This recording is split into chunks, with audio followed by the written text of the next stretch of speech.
of hidden factory. See, all of us set up the process. We have the machineries, the layout, laid, and many things we do. What for? To produce productive outputs, or to we want everything to be resources to be used productively. But in reality, what happens? A lot of unproductive work happens. Let me show you few of the things. Somebody waiting for the raw material. The raw material is not arriving on time. Machine, somebody is simply watching machines running. And somebody one side is producing defective items. Somebody is searching for a tool. Somebody is working on a machine breakdown and unscheduled breakdown, unscheduled the maintenance, and producing unnecessary items. This item is not required. Some other item has to be delivered, but some other item is getting produced. Maybe some production schedule problem. Do you think anything productive here out of the list I am reading out? Everything No, is sir. Productive. Nothing is productive. everything is unproductive. Then who wanted the people to work like this? Nobody. But people are doing like this. All of you can easily notice all these things. This is called hidden factory. Nobody wants it, but still it is running inside. If you allow this hidden factory to dominate, then your rejections will be more than the good outputs, right? So it is very important you visualize all these things right at the beginning and then try to eliminate. This is called lean philosophy. Removing unproductive activities, right? And similarly, many examples. Unnecessary movement of the machine. Sometimes the machines may be designed poorly. It moves in excess. You only want to machine a small workpiece, but your machine is moving 500 mm up and down.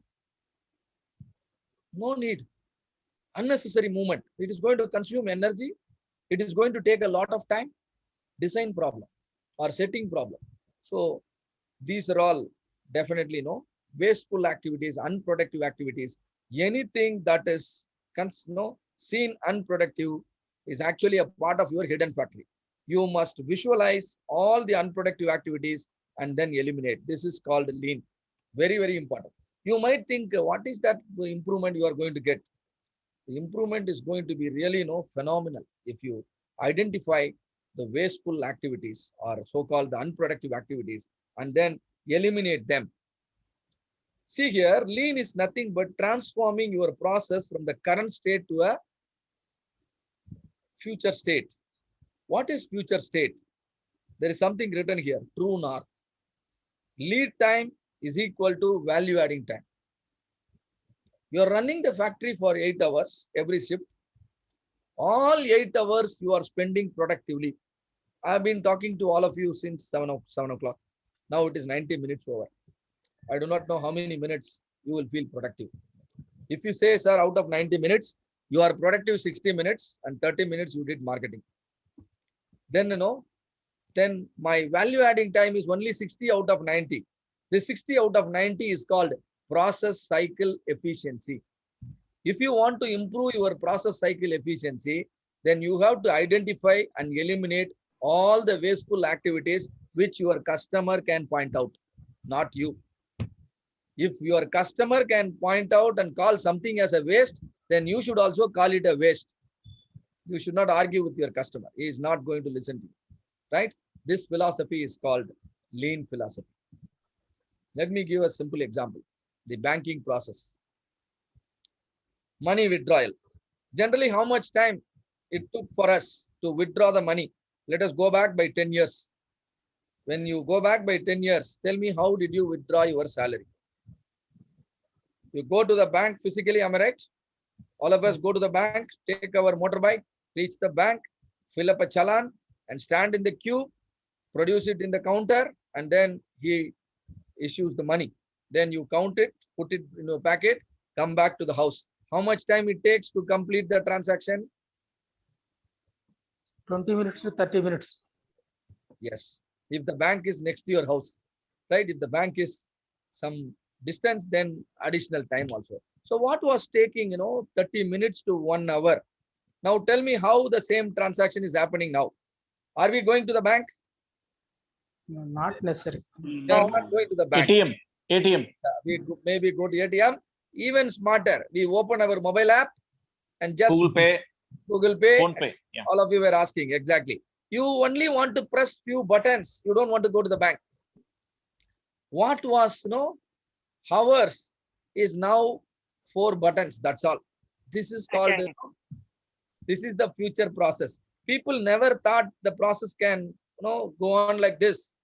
10 years before, if you have told the bank people what you are doing is wrong, do you think they would have accepted?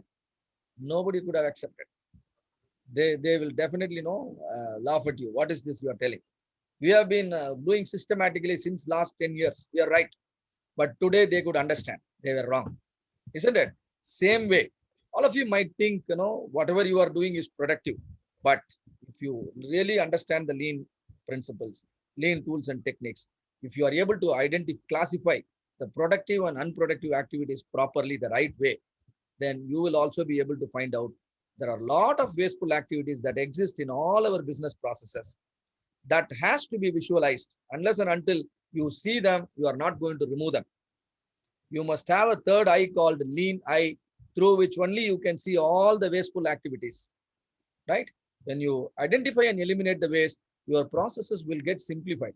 The beauty is when processes get simplified, people will produce results effortlessly. Everybody can produce fantastic results. To help you further understand, imagine you are driving a car in a traffic environment like this. Your driving comfort is lost. Car also performs at its worst. It is expected to give a mileage of 15 kilometers. It can't even give half of it. What lean is telling? Lean is not cost cutting. Lean is not eliminating people. Lean is empowering everyone to produce greater results. And lean is telling you, you come and drive your car in a highway.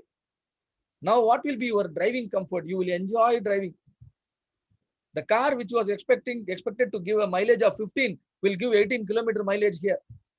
Have you changed the car? Have you changed the driver? It's all same. You no need to change anything in your company. Only visualize the waste. Problems are hidden. Visualize the problem.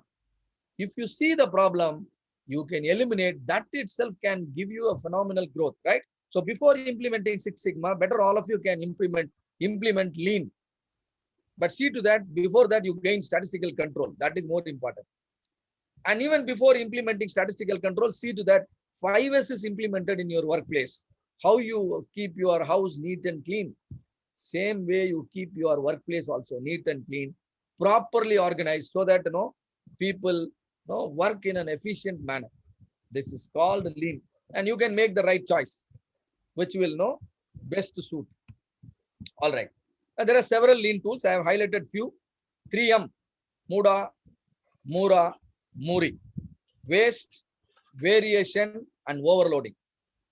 Waste, variation, and overloading. They call it 3Ms. Muda, Mura, and Muri. Right? And TPM, single minute exchange of dice, value stream mapping, Pokeyoke, the mistake proofing system, 5S, a tool for organizing your workplace, Kaizen, continuous improvement philosophy, 7 waste, even people today call it 8 waste. And these are all the tools which you need to master so that you can see all the problems in your company. If you can see, and definitely you can eliminate them. But if you can't see, problems are hidden, right? Problems are improvement opportunities, nothing wrong visualizing them. So what is that we have learned so far? Six Sigma. Sir, Yes. 1 minute, sir. Sir, TPM, total productivity maintenance or improvement? Oh, total productivity maintenance. Thank you, sir. Right. And now, recap. So Six Sigma was introduced by the company called Motorola, 1987. And Bill Smith is today, we call him the father of Six Sigma. And it is Michael Harry who introduced the belt levels. And Motorola, when introduced, it had only 4 steps: measure, analyze, improve, control.